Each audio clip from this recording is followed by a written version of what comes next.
Welcome back to the show. Great to have your company on this Friday morning.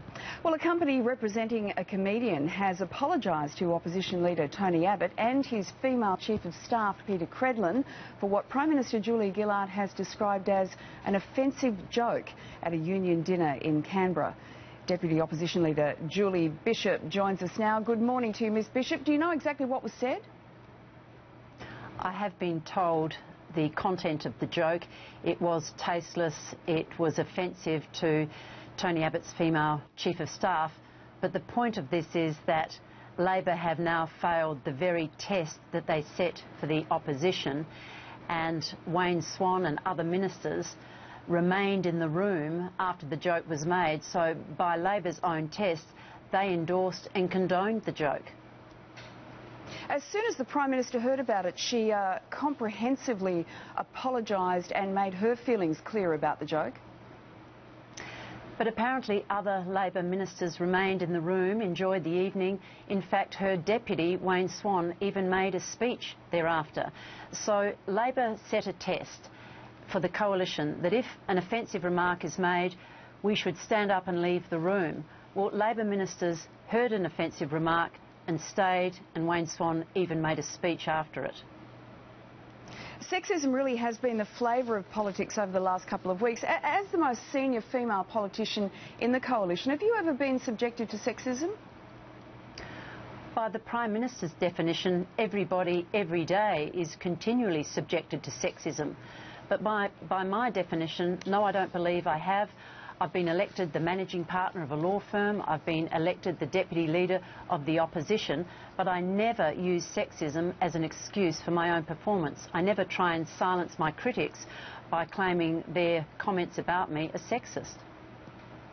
Those are all clearly positions of very strong power. As Tony Abbott's deputy, why aren't you more concerned that Tony Abbott has a history of believing that women aren't suited to positions of power? I don't believe that at all. Tony Abbott does not have that history. In fact, he invited me to stay on as his deputy when he took the leadership of the Liberal Party. He's always been very respectful and supportive of me and my other female colleagues. He's promoted them into leadership roles. When he was the Minister for Health, he took a particular interest in promoting women's health. So I don't think that Tony Abbott's sexist in the least. I think that he's a very loving and caring and supportive and respectful male colleague.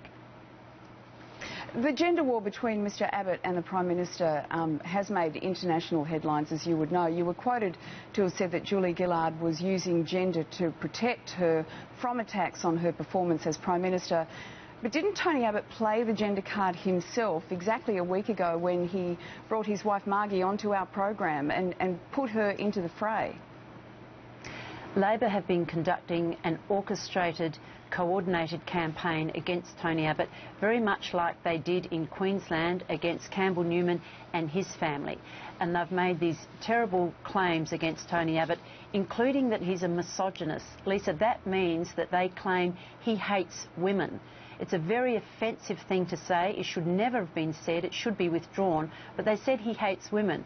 Well, Tony Abbott is a son, a husband, a father, a brother, and he's entitled to hit back and prove that these are outrageous and vile slurs that should not be said against somebody who has a loving family, who clearly loves women, and the Prime Minister who made the claim should be apologising to the women in Tony's life, whom he clearly adores and who clearly adore him.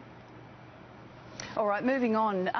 Do you think it's hypocritical that you won't accept Craig Thomson's vote in Parliament, but you will accept Peter Slipper's vote? Craig Thomson has been found by a government agency to have misappropriated about $500,000 of low-paid union workers' funds. In those circumstances, we said we would not accept his vote. In the case of Peter Slipper, we were of the view that he was unfit to hold the office of Speaker. The Prime Minister defended him uphill and down dale, in fact defended the indefensible. But when Peter Slipper stood down, he became a member of the crossbenchers, and he's entitled to vote the way his constituents expect him to vote. He was elected as an LNP member, he's now been an independent, and we'll treat his vote like every other independent.